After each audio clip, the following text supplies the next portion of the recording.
Hello everyone, welcome to Davi-tech-media, the media that shares news, trending videos, political news, gospel music as well as entertainment.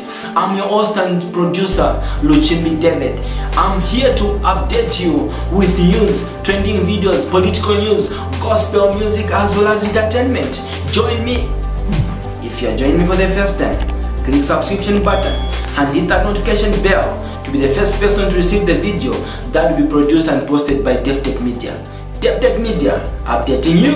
And a state of emergency which Sindano talked about. No. ECL does not have that capacity. And you know, to me, it's a very, very fishy, as I said at the beginning of this discussion. Why should ECL be saying, no, there is a risk of a state of emergency? Who told them?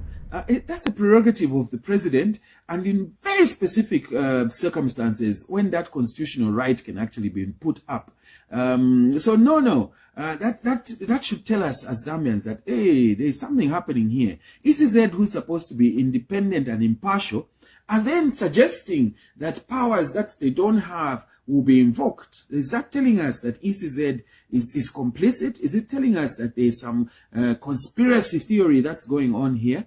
Let's ask those questions. When there is scope for a postponement of the election, then it must follow likewise that there is scope to bring it forward. So before we get into a situation where the COVID goes and affects our entire lifestyle and all that, why don't we say, fine, if the election is a potential threat to our existence, and so on and so forth, can we bring it forward and have the election today instead of pushing it back and saying we postpone the election? What are your views on that? Of course, I maintain that messing with the election date, forgive the use of that term, is not permissible from the very premise of the fact that the date on which the election is to be held is enshrined in the Constitution.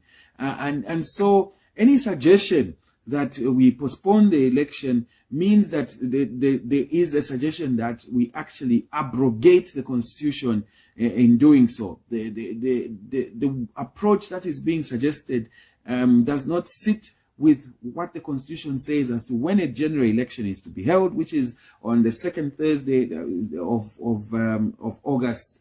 And so, to me, the suggestion that we put off the election does not hold water. It doesn't hold credence. In the world, have we seen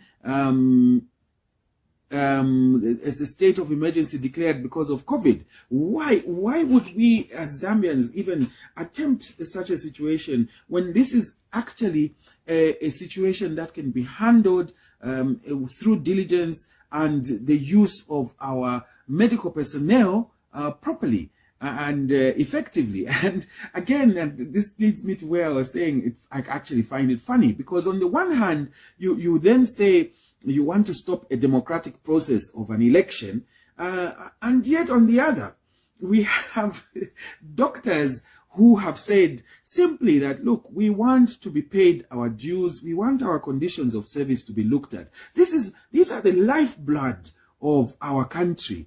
This is the lifeblood of literally Zambia as we know it, because without your medical personnel in any country, in any jurisdiction, in any part of the world, you stand the risk of affecting the health of you and I as citizens of the country. It is one of those fundamental rights for us to have sufficient. Thank you so very much for watching this video, and to Davi-tech-media. Remember, Davi-tech-media is the media that shares news, trending videos, political news, gospel music as well as entertainment. If you are joining me for the first time, please don't forget to click that subscription button and that notification bell to be the very first person to be notified that Davi-tech-media has posted and produced a video. Thank you. Subscribe to Davi-tech-media. Davi-tech-media. Subscribe to Davi-tech-media.